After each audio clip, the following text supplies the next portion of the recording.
Hello guys. तो बच्चों आज हम पढ़ेंगे एचटेट टीजीटी साइंस का एक एक्स्ट्रा टॉपिक, एक प्यारा सा कॉन्सेप्ट क्लास 11th का, थोड़ा सा एडवांस टॉपिक। आपके 6 से लेके 10th के बाद जो टॉपिक पूछते हैं 11th और 12th का जो कंटेंट टीजीटी साइंस के अंदर जो रहता है उसमें एक टॉपिक है क्लास 11th फिजिक्स से उठाया जाता है।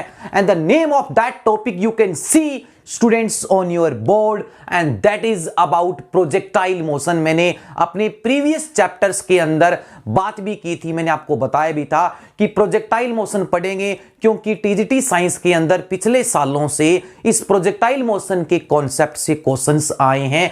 तो वो क्या क्वेश्चन आए हैं आज ही के लेक्चर में, इस लेक्चर में आपको देखने को मिलेंगे और आप खुद से सोल्व करोगे, ये मेरा दावा है। अगर इस प्रोजेक्टाइल मोशन के इस कॉन्सेप्ट को अगर आप निखिल सर से अच्छे से और क्लियर से समझ लेते हो तो बच्चों ज्यादा देरी ना करते हुए स्टार्ट करते हैं इस प्यारे से टॉपिक का इंट्रोडक्शन बेसिक्स से प्रोजेक्टाइल मोशन। स्वागत है बच्चों आप सभी का, हार्दिक अभिनंदन। मैं निखिल सर, अचीवर्स एकेडमी के इस चैनल पे। तो बच्चों सबसे पहले हम ये जानते हैं कि प्रोजेक्टाइल वर्ड क्या है, प्रोजेक्टाइल मोशन क्या है और इस प्रोजेक्टाइल मोशन से related how many properties and how many concepts we have to study, कि हमें कितनी चीजों को इस प्रोजेक्टाइल मोशन के अंदर पढ़ना है। सो आर यू रेडी? इस कॉन्सेप्ट को लिख लीजिएगा क्योंकि बहुत बार चाहे सीटेट हो, चाहे डीएसएसबी हो, चाहे सेट का एग्जाम हो, कोई भी एग्जाम हो, प्रोजेक्टाइल मोशन के क्वेश्चंस रहते हैं और जो बच्चे पीजीटी फिजिक्स की तैयारी करते हैं उनके लिए भी एक इंपॉर्टेंट टॉपिक है। तो वो भी इस चीज को अच्छे से समझ लीजिए और टीजीटी साइंस के अंदर तो क्वेश्चन आना ही आना है। स्टार्ट करते हैं प्रोजेक्टाइल मोशन। प्रोजेक्टाइल मोशन जो है आप इसको ऐसा समझिए, अगर मैं एक अपने सराउंडिंग से एग्जांपल उठाऊं कि ऐसा कौन सा उदाहरण है, ऐसा कौन सा एग्जांपल है जिसमें अगर हम किसी चीज को फेंकें और वो एक ऐसा पाथ ट्रेस करे, एक ऐसी शेप बनाए, एक ऐसा पाथ बनाए जिसको हम प्रोजेक्टाइल बोलेंगे। तो आप मुझसे ये पूछ सकते हो कि सर हम प्रोजेक्टाइल मोशन जो है वो किस पाथ के लिए डिफाइंड करेंगे कि ये पाथ होगा तो प्रोजेक्टाइल होगा।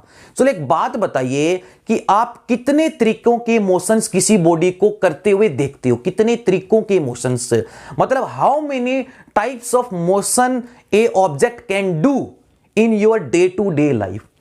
ऑब्जेक्ट सीधे चलते हैं, सीधे का मतलब बिल्कुल हॉरिजॉन्टल, मतलब स्ट्रेट लाइन मोशन है, रेक्टिलिनियर मोशन। और जो स्ट्रेट लाइन मोशन है मतलब motion in 1D, motion along horizontal और मोशन अलोंग वर्टिकल, मतलब स्ट्रेट लाइन मोशन सीधा ही चलना है जिसमें एक्स वाई जेड में से केवल एक ही कोऑर्डिनेट चेंज हो। हम या ये कहें कि बॉडी जो है वो एक डायमेंशन में मूव करे तो उसको हम स्ट्रेट लाइन मोशन बोलते हैं। और सीधा चलना हॉरिजॉन्टल के अलोंग भी हो सकता है, मतलब आपका मोशन, हमारा मोशन, ह्यूमंस का मोशन, व्हीकल्स का मोशन स्ट्रेट लाइन, ठीक है, आपको पता है, ज्यादा डिटेल में बताने की जरूरत नहीं है। और जब हम किसी चीज को हम ऊपर से छोड़ते हैं, जैसे मार्कर गया तो मार्कर बिल्कुल वर्टिकल आया, लाइन में स्ट्रेट आया, अंडर ग्रेविटी। तो ये तो हो गया straight line motion, motion in 1D। और जैसे आपने देखा होगा when we fire a bullet from a gun by making some angle, आपको ये एंगल दिख रहा है? सपोज कीजिए जो है ये बुलेट से मैंने जो है गन से बुलेट को फायर किया और ये हॉरिजॉन्टल है, ये हॉरिजॉन्टल है, तो कितना एंगल बनाया, देखो ये एंगल दिख रहा है, देखो ये मेरे उंगली की मूवमेंट देखो, ये एंगल।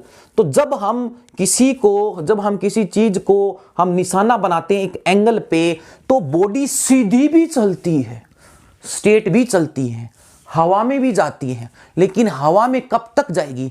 और ग्रेविटेशन कहता है जब चीज ग्रेविटी के अंडर मूव करती है तो उसको अर्थ नीचे की तरफ खींचती है, वो चीज मूव करती है under the effect of gravity.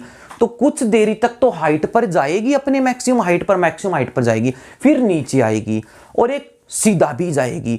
तो सर मतलब कि जब हम कोई ऐसे किसी चीज को फेंके, पत्थर फेंके, गन से बुलेट फायर करें, नीरज चोपड़ा पानीपत से जो है हमारा नीरज चोपड़ा ने जो है उसने जैवलिन थ्रो करके गोल्ड मेडल हासिल किया, नीरज चोपड़ा सर ने। तो वो क्या किया, वो एक फिजिक्स का कॉन्सेप्ट इस्तेमाल कर रहा है, उसके पीछे कोई रॉकेट साइंस नहीं है, कोई बड़ी साइंस नहीं है, उसके पीछे फिजिक्स का कॉन्सेप्ट है, उसने बड़े अच्छे से उस कॉन्सेप्ट को समझा है, तभी तो वो गोल्ड मेडल को जीत लाया। ठीक है, क्योंकि वो फिजिक्स का जो कॉन्सेप्ट है वो प्रोजेक्टाइल मोशन है। नीरज चोपड़ा ने एक प्रोजेक्टाइल मोशन करवाया अपने जेवलिन से और रेंज मैक्सिमम आई, तो मैक्सिमम रेंज कि हम किसी चीज को कितने एंगल से फेंकें कि ग्राउंड के ऊपर आगे जाके मैक्सिमम डिस्टेंस पे जाके फॉल करे, दैट इज कॉल्ड रेंज। और मैक्सिमम कब होगी उसके लिए कंडीशन है। तो आई थिंक आप सभी को समझ में आ गया कि इस चैप्टर की स्टोरी क्या है, कि जब हम किन्हीं चीजों को ग्राउंड के साथ हॉरिजॉन्टल के साथ कोई एंगल बना के, चाहे वो नीचे से चाहे वर्टिकल से। अब जो हमारे फाइटर जेट हैं, फाइटर जेट जो लड़ाकू विमान हैं, जैसे आपने सुना है कि एयर स्ट्राइक करी थी हमारे इंडियन जो है फौजी ने, ठीक है, कहाँ, पाकिस्तान के अंदर जो है, तो वहाँ से उन्होंने जो बॉम्ब ड्रॉप किए थे, ठीक है, उन दुश्मन के कैंप्स के ऊपर, इनेमी कैंप के ऊपर, तो वो जो बॉम्ब गिरा, ऊपर से गिरा, वो कौन सा मोशन जो है वो कवर करेगा, प्रोजेक्टाइल मोशन कवर करेगा। नीरज चोपड़ा ने जेवलिन थ्रो किया, प्रोजेक्टाइल मोशन जो है। आप बुलेट फायर करते हो, प्रोजेक्टाइल मोशन है। आप पेड़ के ऊपर जो है एप्पल तोड़ने के लिए या कोई बेर तोड़ने के लिए, कोई किसी भी चीज को निकालने के लिए आप पत्थर मारते हो, प्रोजेक्टाइल मोशन है। तो आई थिंक प्रोजेक्टाइल मोशन है वो आपको समझ में आ गया। एक स्ट्रेट लाइन मोशन होता है, एक प्रोजेक्टाइल। ये जो प्रोजेक्टाइल मोशन है, इसमें बॉडी, इसमें ध्यान देने वाली बात है वो समझना बच्चों, कि प्रोजेक्टाइल मोशन में बॉडी सीधे भी चलती है, साथ साथ हवा में भी उड़ती है। तो एक कंबाइंड मोशन आता है, एक कंबाइंड पाथ आता है, जिसको प्रोजेक्टाइल का नाम बोलते हैं। तो मैंने लिखा भी है, आप अपनी कॉपी में लिख भी सकते हो पांडे जी, कि projectile motion sir is the combined effect of straight line motion, straight line motion plus motion under gravity. Motion under gravity का मतलब जब कोई चीज ग्रेविटी के अंडर में, एक्सेलरेशन ड्यू टू ग्रेविटी, अर्थ के, आपको पता है कि जब कोई चीज अर्थ की सरफेस से ऊपर जब मूव करेगी, उसकी रेंज से जब ऊपर की मूव करेगी तो ग्रेविटी लगती है। तो अब इधर एक डायग्राम दिख रहा होगा, बीच में सेंटर में सर ने बनाया है, ये वर्टिकल एक्सिस, ये हॉरिजॉन्टल एक्सिस। आई बस समझ में। तो पहले थोड़ा सा इस डायग्राम को समझते हैं, फिर हम देखेंगे कि इस डायग्राम से क्या क्या चीजें निकालनी है और कौन कौन से एचटेट टीजीटी साइंस में प्रीवियस ईयर से इस कॉन्सेप्ट से प्यारे प्यारे क्वेश्चंस आए, खुद से सोल्व करोगे, कॉन्सेप्ट सीख लेना। एक क्वेश्चन मैं कराऊंगा, फिर दो हम एचटेट से आए हुए क्वेश्चंस देखेंगे इस कॉन्सेप्ट से। हाँ जी, वर्टिकल एक्सिस, हॉरिजॉन्टल एक्सिस, और ये बीच वाला आपको ब्लैक मार्कर से जो मैंने एरो बनाया है ये दिख रहा है, ये है नीरज चोपड़ा का जेवलिन। यहां नीरज सर हैं और जेवलिन हाथ में है और सर ने कर दिया थ्रो, सर ने कर दिया थ्रो, मतलब आपने एक बुलेट को फायर कर दिया, आपने एक पत्थर मार दिया, आपने जेवलिन छोड़ दिया। तो आपने जेवलिन को ऐसे पकड़ा हुआ है और छोड़ दिया एक एंगल बना के, एक एंगल बना के, ये एंगल दिख रहा है आपको, ये एंगल थीटा एंगल है। कितना एंगल है? थीटा। मतलब when we throw some object, when we throw some object with some velocity by making some angle theta with horizontal, ठीक है, हमें ऐसे नहीं चलानी है, हमें टेढ़ा चलाना है, मतलब obliquely some angle by making some angle with horizontal. और तो आपको क्लास 11th का वेक्टर का कॉन्सेप्ट अगर याद हो कि जब हम किसी चीज को किसी एंगल पर प्रोजेक्ट करते हैं, प्रोजेक्ट का मतलब उसको लॉन्च करते हैं, फेंकते हैं, तो इमीडिएट उसके दो कंपोनेंट्स कर लेते हैं। इधर समझिए कि जब हम किसी चीज को किसी वेक्टर से फेंकते हैं, जैसे यहां पर ये u वेक्टर है और इसका हॉरिजॉन्टल के साथ एक एंगल बन रहा है, तो तुरंत और अत्यंत हम इसके दो कंपोनेंट कर लेते हैं। एक कर लेते हैं u cos थीटा, एक किया जाता है u sin। सो स्टूडेंट्स, हम बात कर रहे थे कि जब हम किसी ऑब्जेक्ट को किसी वेलोसिटी से ग्राउंड के साथ कोई एंगल बना के जब हम थ्रो करते हैं, जैसे कि नीरज सर ने गोल्ड मेडल जीतने के लिए जो जेवलिन फेंका, हाँ नीरज सर ने जो जेवलिन फेंका वो एक पर्टिकुलर एंगल बनाया उन्होंने हॉरिजॉन्टल के साथ, ताकि मैक्सिमम दूरी पर जाकर वो ग्राउंड के ऊपर फॉल करे और रेंज मैक्सिमम आई।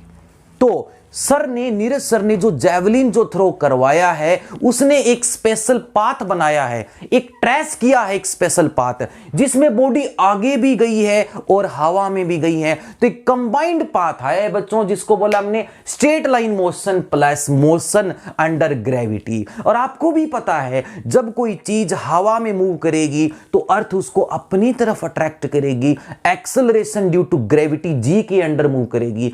और जैसे जैसे बॉडी हवा में ऊपर जाएगी तो एक मैक्सिमम पॉइंट को छुएगी, फिर वापस नीचे आएगी। तो जैसे जैसे बॉडी हवा में जा रही है तो ग्रेविटी उसको, उसकी वेलोसिटी को, उसके मोशन को जी से डिक्रीज कर रही है, खा रही है, उसके मोशन को स्लो कर रही है। तो बात यह थी कि जब हमने उस जैवलिन को, जब हमने एक गन से एक बुलेट को फायर किया किसी टारगेट के ऊपर, जब हमने लगाया यू वेलोसिटी से थीटा एंगल, तो यू वेलोसिटी से जब हमने फेंका तो ग्राउंड के साथ थीटा एंगल के साथ जो कंपोनेंट आता है, इसी का एक पार्ट आता है हॉरिजॉन्टल के अलोंग, जैसा कि आपने क्लास 11th में वेक्टर के कॉन्सेप्ट में सीखा है, यू कॉस थीटा। वर्टिकल के अलोंग आएगा यू साइन थीटा।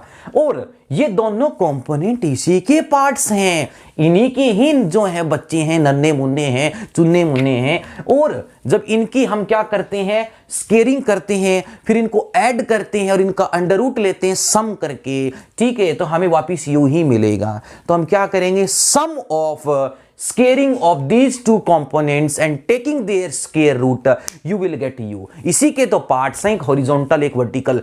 गजब की बात है, नोट कर लेना, क्योंकि इस कॉन्सेप्ट को सीखने के बाद जो इस कॉन्सेप्ट से, प्रोजेक्टाइल मोशन से, एचटेट प्रीवियस ईयर से जो 2 क्वेश्चन आए हैं, एक 17 के पेपर में और एक पता नहीं कौन सा पेपर है, उसका ईयर का नाम मुझे याद नहीं है, ठीक है, वो कौन सी ईयर से, एक वो क्वेश्चन है एचटेट टीजीटी साइंस का जो मेरे पास पेपर है, उसमें से मैंने देखा है। 2 क्वेश्चन हम करेंगे और खुद से सोल्व करोगे, ये मेरा आपसे दावा है, अगर आप इस प्रोजेक्टाइल मोशन के एक एक कॉन्सेप्ट को सीख लेते हो, ठीक है। हाँ जी, तो अब मैं जो बात बताने जा रहा हूं वो समझ लेना कि इस बॉडी को यू वेलोसिटी से फेंका तो एक कंपोनेंट है u cos theta, initial component of that object in horizontal direction is called u x, जैसा कि आप देख सकते हो u cos theta. Initial component in y direction u sine theta. अब बात ये आती है, पांडे जी जरा सोच के बताइए मुझे कि ग्रेविटी इसमें से कौन से वेलोसिटी को अफेक्ट करेगी, कौन से को नहीं करेगी, किस पर फोर्स नहीं लगेगी, किस पर ग्रेविटी नहीं लगेगी। और आपको भी पता है कि जब हम किसी चीज को अर्थ के अलोंग हॉरिजॉन्टली जब हम प्रोजेक्ट करते हैं तो उसके ऊपर कोई ग्रेविटी नहीं लगती है। और लिखा भी है मैंने, no gravity acts along horizontal. तो हॉरिजॉन्टल जाने वाली चीजों के ग्रेविटी नहीं लगती है पांडे जी, कोई फोर्स नहीं लगती। इसका मतलब एक्सेलरेशन 0 रहेगा along x axis and the body will go with constant velocity through out the journey. तो जहां से आपने लॉन्च किया है, छोड़ा है, और जहां तक बॉडी ग्राउंड पर पड़ेगी तो हॉरिजॉन्टल में जो डिस्टेंस कवर करेगी वो कांस्टेंट वेलोसिटी से कवर करेगी थ्रू आउट द जर्नी। याद रखना, जो वेलोसिटी चेंज होगी वो वर्टिकल वाली ही चेंज होगी। अब बात आ रही है पते की और मजे की, सुन लेना कि हॉरिजॉन्टल चीजों को निकालने के लिए हॉरिजॉन्टल इक्वेशन काम आएगी, हॉरिजॉन्टल कंपोनेंट काम आएगा वेलोसिटी का, to find out horizontal things. Vertical की हवा की बातों को निकालने के लिए वर्टिकल इक्वेशन काम आएगी और वर्टिकल वेलोसिटी काम आएगी, समझ लेना।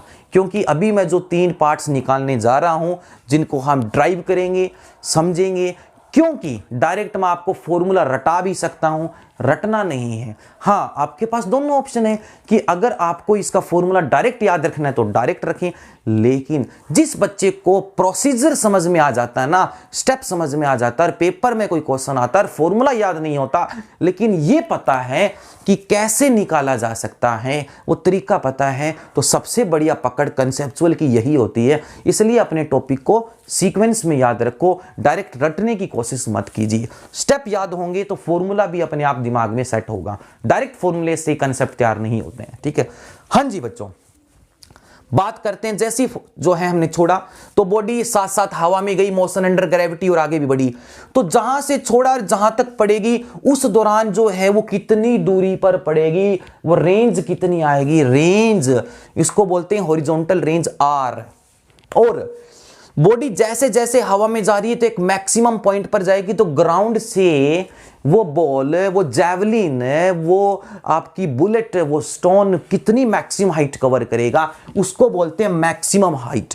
तो एक तो हमें निकालनी है मैक्सिमम हाइट, एक निकालनी है रेंज। और सर ग्राउंड से मैक्सिमम हाइट कवर करने में जो टाइम लिया जाएगा उतना ही टाइम उस मैक्सिमम हाइट से वापस आने में भी लिया जाएगा। तो एक तरफ का टाइम निकाल लो and just multiply that time by 2, you will get the total time of flight, कि आपकी बॉडी, आपका ऑब्जेक्ट, आपका प्रोजेक्टाइल ड्यूरिंग दिस मोशन कितनी देर तक हवा में रहा, वो टाइम आप इजीली निकाल सकते हो। ठीक है, तो सबसे पहला फैक्टर हमें निकालना है टाइम ऑफ फ्लाइट। बच्चों क्या निकालना है? टाइम ऑफ फ्लाइट, उड़ान का समय। Time taken to reach the javelin, bullet और any object from ground to maximum height. अगर कुछ आ जाता है just multiply that time by 2, you will get the total time of the journey from initial point to final point to reach the ground. आई बस समझ में? हाँ जी। तो नीरज सर ने कितनी वेलोसिटी से कितना एंगल बना के, या हम ये चाहें कि सर हम किसी चीज को कितने एंगल पे फेंकें कि दूरी जो डिस्टेंस कवर हो हॉरिजॉन्टल पे अर्थ के ऊपर जाके मैक्सिमम दूरी पर पड़े। यस, रेंज मैक्सिमम कब आती? तो रेंज मैक्सिमम लाने के लिए कंडीशन होती है आप अपने निशाने को एक पर्टिकुलर एंगल पे जो है जो उसको अरेंज करते हो, जचाते हो, और that angle you know 45 degree, 45 degree पर रेंज मैक्सिमम आती है। तो सबसे पहला फैक्टर हम देख रहे हैं टाइम ऑफ फ्लाइट। चलो एक बात बताइए, टाइम ऑफ फ्लाइट निकालने के लिए आपको जस्ट ग्राउंड से लेकर मैक्सिमम हाइट तक का समय निकाल लीजिए, टाइम निकाल लीजिए, बस। बाकी 2 से तो गुणा करनी है, क्योंकि जितना नीचे से ऊपर चढ़ने में टाइम लगेगा ऊपर से नीचे उतरने में भी उतना ही लगेगा। तो नीचे से ऊपर चढ़ने को बोलते हैं टाइम ऑफ असेंट, जैसा कि T1 बोला है, इसको बोलते हैं टाइम ऑफ असेंट। असेंट बच्चों चढ़ने का टाइम, और नीचे उतरने को बोलते हैं टाइम ऑफ डिसेंट। ठीक है, हाँ जी। तो एक बात बताइए, अभी मैंने एक बात बोली थी कि जैसी चीजें निकालनी होगी वैसा वेलोसिटी का कंपोनेंट चाहिएगा और वैसी इक्वेशन बनानी होगी। तो बॉडी हवा में जा रही है, ऊपर जा रही है, ग्रेविटी के इफेक्ट में जा रही है। बॉडी ऊपर जा रही है, ग्रेविटी तो हमेशा वर्टिकली डाउनवर्ड लगेगी, तो ग्रेविटी उसके मोशन को अपोज करेगी, रोकेगी। टाइम के साथ उसकी वेलोसिटी कम होती जाएगी, कम होती जाएगी।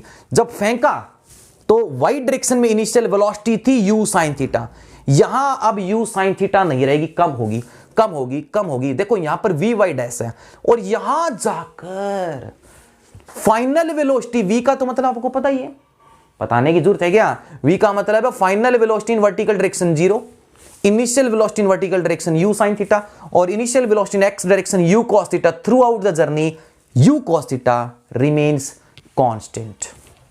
ठीक है, तो आपको निकालना है यहां से यहां तक का वर्टिकल इक्वेशन यूज करो, और याद करो न्यूटन सर की 3 इक्वेशन ऑफ मोशन। तो आपको यहां से यहां तक का टाइम निकालना है, आपको फाइनल वेलोसिटी पता, आपको इनिशियल पता, और आपको ग्रेविटी पता है, तो आपको टी निकल सकता है using first equation v y. देखो आराम से, ठीक है, कान के पर्दे और अच्छे से एक्टिव होके इस इक्वेशन को देखो। V y equal to u y plus a y into T1। V y maximum height पर 0, u y initial velocity in y direction u sin theta, a y acceleration g, minus क्यों आया? Opposite motions हैं, opposite motion के लिए g हम negative use करते हैं, तो minus g of T1, u sin theta minus g T1 उधर भेजा, T1 की वैल्यू आ गई, जस्ट एक तरफ का टाइम है u sin theta upon G. तो पहला फैक्टर आ गया टाइम ऑफ फ्लाइट, बॉडी कितने टाइम तक जो है हवा में रहेगी, यहां से लेकर यहां तक कितना टाइम लगेगा ग्राउंड पर पहुंचने के लिए। तो 2T1 कर दिया, यस 2u sin थीटा by g, just multiply this time by 2, you will get total time of flight. जल्दी से रिवाइज कर लीजिए, इसको माइंड में बिठा लीजिए। Just enclose this formula in A close box and write down on your notebook, on your notes. 2u sin theta upon g, पहला factor, जल्दी से बोलो 2u sin थीटा अपॉन जी।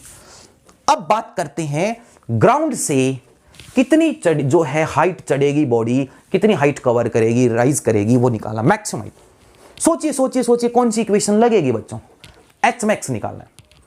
वापिस आपको पता है कि जब बॉडी अपने हाइट पर पहुंच जाएगी, मैक्सिमम हाइट पर, तो उसका जो वर्टिकल कंपोनेंट है वो 0 हो जाता है। सिर्फ एक ही कंपोनेंट बचता है मैक्सिमम हाइट पर, और वो बचता आगे का, हॉरिजॉन्टल ही बचेगा। हॉरिजॉन्टल तो थ्रू आउट सेम रहेगा, वर्टिकल के ऊपर सिर्फ ux रहता है, vy 0 हो जाता है।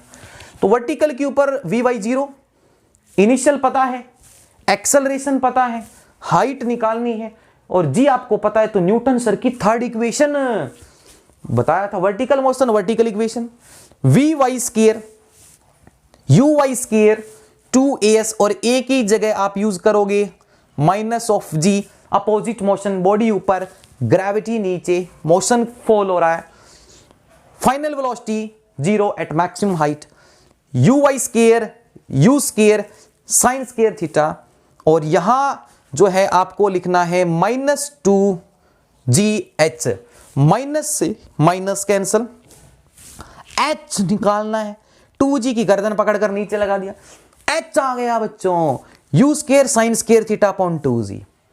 अगर ऐसे पेपर में क्वेश्चन आ गया और इक्वेशन से अगर ड्राइव करोगे, फॉर्मूला में गड़बड़ी नहीं होगी कि 2g था कि g था, फॉर्मूला रटोगे तो कंफ्यूजन हो जाओगे कि u square sine square theta upon 2g था कि g था। अगर तरीका पता होगा तो पता चल जाएगा 2g था। आई बस समझ में, हाँ जी। और इतनी कोई लंबी चौड़ी बात नहीं, ज्यादा टाइम नहीं लगना है, जस्ट इक्वेशन लगानी और फॉर्मूला आ जाएगा। तो u square sine square theta upon 2g, this is the maximum height and this is the time 2u sine theta upon g। आगे बढ़ते हैं, हॉरिजॉन्टल रेंज, अपने नीरज सर की जावलिन की कितनी हॉरिजॉन्टल रेंज थी वो निकाल सकते हो। मतलब हॉरिजॉन्टल रेंज, हॉरिजॉन्टल तो बताओ, अभी बताया था, जैसा मोशन वैसी वेलोसिटी वैसी इक्वेशन। तो हॉरिजॉन्टल निकालने के लिए हॉरिजॉन्टल कंपोनेंट काम लेंगे। अब तक जो काम लिया था वो u sin थीटा लिया था, क्योंकि वर्टिकल निकाल रहे, और u cos थीटा कांस्टेंट है। क्या ये कांस्टेंट? ठीक है, तो हमें निकालनी है हॉरिजॉन्टल रेंज r। तो आपको ही पता है कि रेंज का formula, range is like a distance, distance, और डिस्टेंस इक्वल टू होता है speed into time. Speed constant है, जब हम किसी चीज को कांस्टेंट स्पीड से फेंकते हैं किसी टाइम के अंदर, तो डिस्टेंस का डायरेक्ट फॉर्मूला है स्पीड इनटू टाइम। तो r इक्वल टू स्पीड है u cos theta, time of flight तो आप निकाल चुके हो, निकाल लाए हो t, तो u cos theta into t 2u sin theta upon g। हाँ जी बताइए जी पांडे जी, u और u कितना हो गया, u square, u into u square, 2 sine theta cos theta trigonometric की कौन सी आइडेंटिटी है बताइए। Which one of the trigonometric identity have a formula for 2 sine theta cos theta, sine of 2 theta. Yes, एक identity है trigonometry की जिसको बोलते हैं साइन ऑफ 2 थीटा। तो u square upon g sine of 2 theta, u square upon g sine of 2 theta. तो आपको दोनों ही फॉर्मूले याद रखने हैं, ठीक है। अब बात करते हैं, ठीक है, कि रेंज तो आ गई सर, उस ऑब्जेक्ट को, किसी बुलेट को गन से कितने एंगल पे फायर करें कि मैक्सिमम दूरी पर जाकर पड़े, हिट करे ग्राउंड को। तो रेंज मैक्सिमम के लिए थीटा 45 शुड बी, तो 45 पुट करेंगे, 45 इंटू 2 जो 2 है 90 हो गया, और साइन 90 की मैक्सिमम वैल्यू 1 होती है, तो 90। तो रेंज मैक्सिमम का फॉर्मूला यूज स्क्वायर अपॉन जी, जल्दी से दिमाग में फिट कर लीजिए। आई बात समझ में? हाँ जी। अब हम बात करते हैं कि सर हम किसी ऑब्जेक्ट को ऐसे कौन से 2 एंगल से प्रोजेक्ट करें जिनके कोरेस्पॉन्डिंग रेंज सेम आए। मतलब जैसे कि आपने जो है जैवलिन है, जो भाला है, वो 30 डिग्री एंगल बना के फेंका, तो मान के चलो कि रेंज आई लगभग 50 मीटर आई। अब वापिस मैं उस जैवलिन को अब और कौन से एक डिफरेंट एंगल से फेंकूं कि 50 ही मीटर पर ही पड़े, लेकिन अब 30 डिग्री नहीं करना है। तो एक कंसेप्ट है, दिमाग में बिठा लीजिए कि 2 angles of projection for which range same. अगर आप किसी चीज को एक बार थीटा से फेंकते हो तो कुछ रेंज आती है। वापिस उसी रेंज के लिए आपको 90 माइनस थीटा का एंगल बना के फेंकना पड़ेगा। सपोज कीजिए कि आपने 30 डिग्री से फेंका तो रेंज कुछ आई, तो वापिस उतनी ही रेंज के लिए आपको 60 डिग्री का एंगल बनाना पड़ेगा। मतलब उन दोनों एंगल का सम 90 डिग्री होना चाहिए, शुड बी 90 डिग्री। तो आपको क्या करना है, वो जो दो एंगल्स हैं वो आपको लिखने हैं, यहां लिख रहा हूं, एक है थीटा और दूसरा है 90 माइनस थीटा।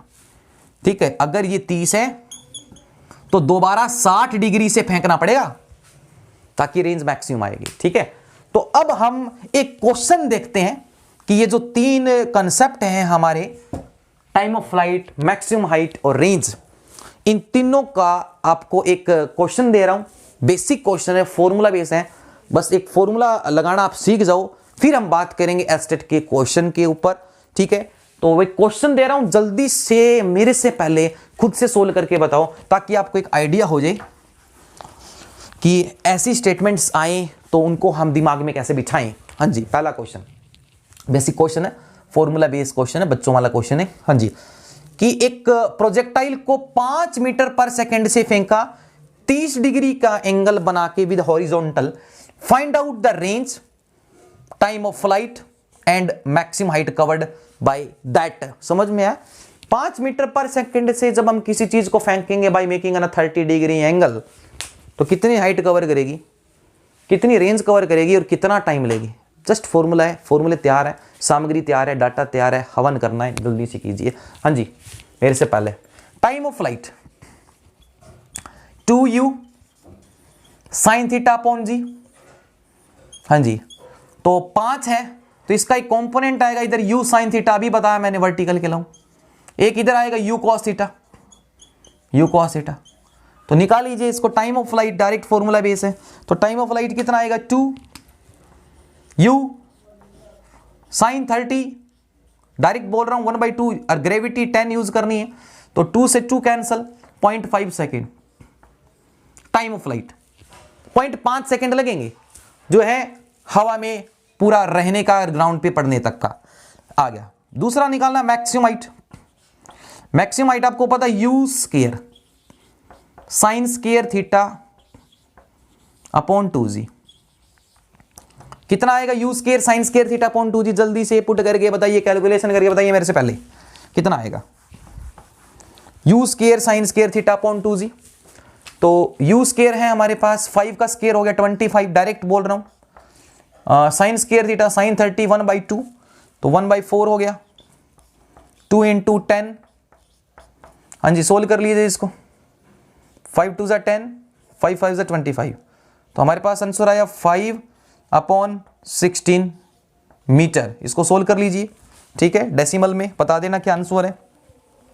लास्ट रेंज, फिर तैयार हो जाइए 17 का और एक नए साल का, कोई और साल का जो है क्वेश्चन एस्टेट का प्रोजेक्टाइल मोशन से करने के लिए। रेंज, हाँ जी, रेंज का फॉर्मूला क्या हमारे पास, u square upon g sine of 2 theta.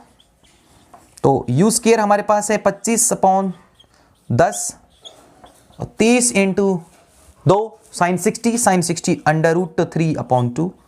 तो इसको सोल्व करोगे आपके पास आंसर आ जाएगा रेंज का। जस्ट एक फॉर्मूला बेस्ड क्वेश्चन था कि आप बस एक फॉर्मूला लगाना सीख जाओ, एक हैबिट हो जाए। अब हम क्वेश्चन करने जा रहे हैं एस्टेट 2017 का, और एक क्वेश्चन और है, कौन सी ईयर का है आई डोंट नो, ठीक है, लेकिन एस्टेट का आया हुआ क्वेश्चन है और हमें मतलब भी एस्टेट के अंदर आए हुए क्वेश्चन से ही होना चाहिए। सो बी रेडी, स्टेटमेंट लिख रहा हूं ऑप्शंस के साथ, बताना कौन सा ऑप्शन करेक्ट है। हाँ जी,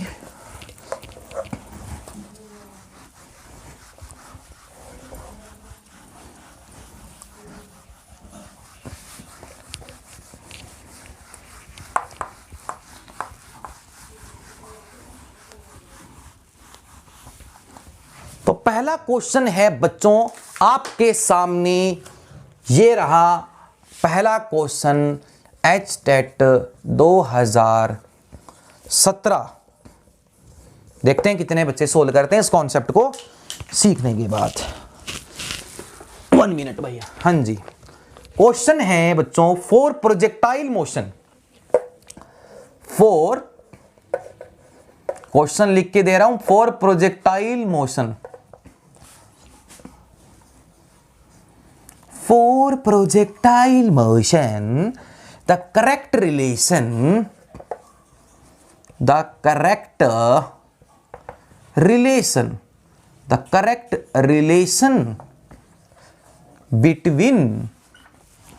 between H max, maximum height, H max समझ में आ गया, maximum height and range, maximum height और रेंज के बीच में नीचे दी गई, ठीक है, below I will give you the 4 relation, out of the 4 relation you have to pick the correct relation between H max and range, and theta is angle of projection, theta is angle of projection and the options are, देखते हैं आरामी जो है, बिल्कुल आराम से आसानी से इस क्वेश्चन का आंसर आप सेलेक्ट कर सकते हैं।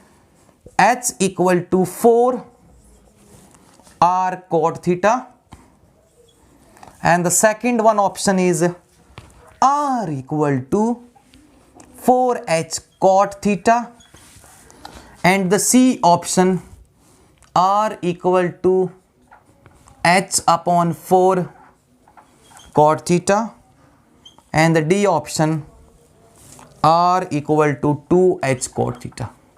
सोल्व करते हैं जी। सॉल्यूशन, जिन दो के बीच में रिलेशन पूछिए उन दोनों के फॉर्मूलों को आपस में सोचिए, तिगड़म लगाइए, ठीक है, जो है उठक बैठक उनसे करवाइए और करेक्ट रिलेशन निकालिए। एच मैक्स क्या है? एच मैक्स का formula you square sine square theta upon 2g। क्या है रेंज का फॉर्मूला? क्या है रेंज का फॉर्मूला? हाँ जी, U square sine of 2 theta upon G. क्या इसको हम एक नया, जो इसका पुराने वाला फॉर्मूला था, इससे पहले जो आया था वो भी लिख लीजिए ताकि थोड़ा आसान हो जाएगा ये साइन थीटा वाली टर्म्स में। तो साइन ऑफ 2 थीटा को ओपन कर लीजिए तो क्या आएगा? U square 2 sine theta cos theta upon G. कह रहा है कि इनमें से करेक्ट रिलेशन बतानी है। चलो एक बात बताइए, यहां पे है U square sine square theta और इस 2 को मैं यहां लगा दूं तो कोई दिक्कत है? इसको पीछे ले जाऊं, ठीक है, मेरा काम बन जाएगा ये लेके। तो यहां पे बच्चों मुझे दिख रहा है U square sine theta, U square sine theta upon G, और यहां भी दिख रहा है मुझे U square sine square theta sine square theta.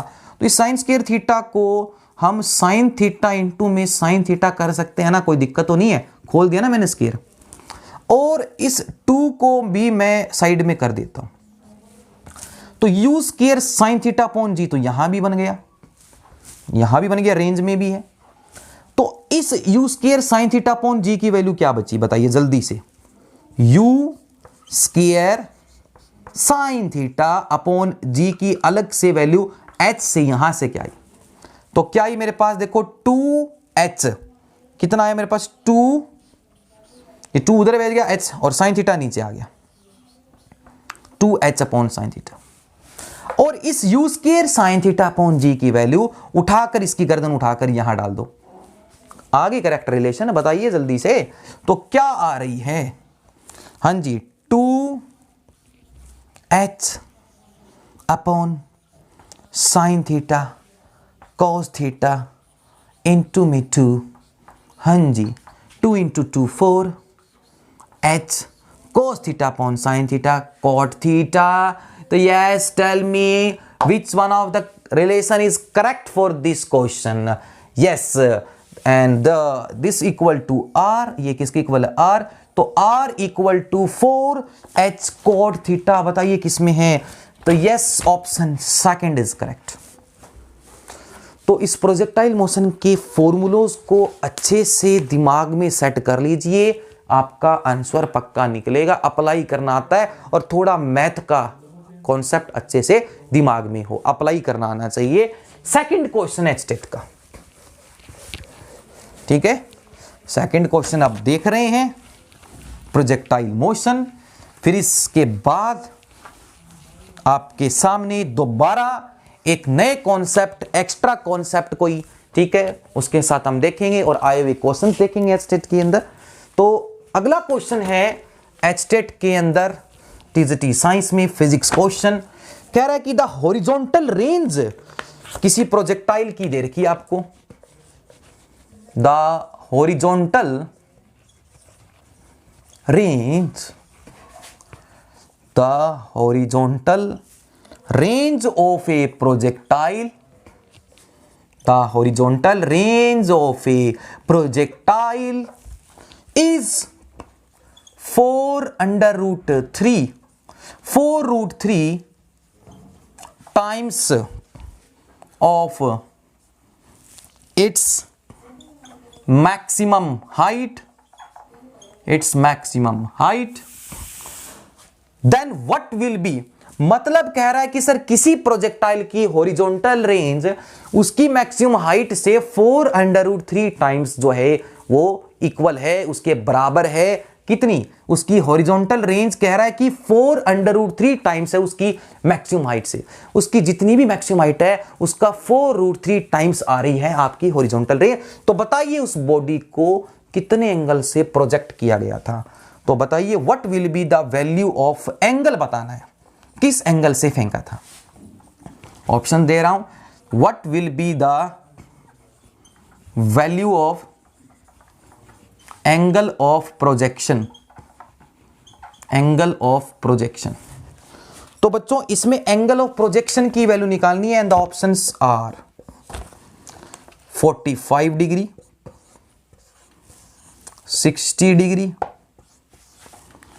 30 and the last one 90 degree. बताइए, ठीक है, जल्दी से कीजिए। जो चीज दे रखी है उनको सामने रखिए, बराबर रखिए और सोचिए कि इनको कैसे जो है हम सोल्व कर सकते हैं। तो सॉल्यूशन हम देख रहे हैं, क्या कह रहा है हॉरिजॉन्टल रेंज। तो हॉरिजॉन्टल रेंज क्या होती है, क्या होती है horizontal range? Sir horizontal range होती है यू कॉस थीटा इनटू में 2u साइन थीटा अपॉन जी, ये है।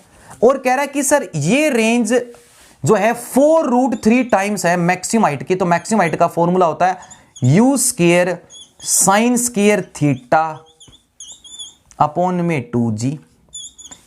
जो कट रहा है उसको काट दो, जो बच रहा है उसको बचा लो। कौन किसको लेके मर रहा है? जी ने जी को खा लिया, यू और यू स्क्वायर कट गया, एक साइन थीटा से एक साइन थीटा कैंसल। हाँ जी, इधर क्या बचा जी, इधर बचा 2 कॉस थीटा। उधर क्या बचा, उधर बचा 4 रूट 3 अपॉन में 2 इंटू में साइन थीटा, इंटू में साइन थीटा। 2 से 2 कैंसल, 2 रूट 3। तो हाँ जी, अब हम इस 2 रूट 3 को इसके नीचे ले आए, 2 अपॉन 2 रूट 3। हाँ जी, sine theta upon cos theta, answer आ गया sine theta upon cos theta, you know tangent theta. तो टेंजेंट थीटा की वैल्यू आ रही है 1 अपॉन रूट 3। तो बताइए at which angle of 10 the value of tangent theta gets 1 upon root 3। किस एंगल पर वैल्यू आपकी 1 अपॉन रूट 3 होती है? यस, टेंजेंट 30 अपॉन जो है टेंजेंट 30 की वैल्यू 1 अपॉन रूट 3। तो yes, option C is the correct for this question. तो बच्चों ये थे हमारे 2 क्वेश्चन एचटेट टीजीटी साइंस के अंदर प्रीवियस ईयर से आए हुए क्वेश्चन प्रोजेक्टाइल मोशन से। एंड आई होप कि आपको अच्छे से समझ में आया होगा, इसका कॉन्सेप्ट एंजॉय किया है। तो प्लीज कमेंट करके जरूर बताना। मिलते हैं नेक्स्ट लेक्चर में एक नए कॉन्सेप्ट के साथ, एक नए डेडिकेशन के साथ निखिल सर फिर से हाजिर होंगे। तब तक के लिए आप अपनी प्रिपरेशन इसी लगन से, उम्मीद और उमंग से करते रहिए। जय हिंद।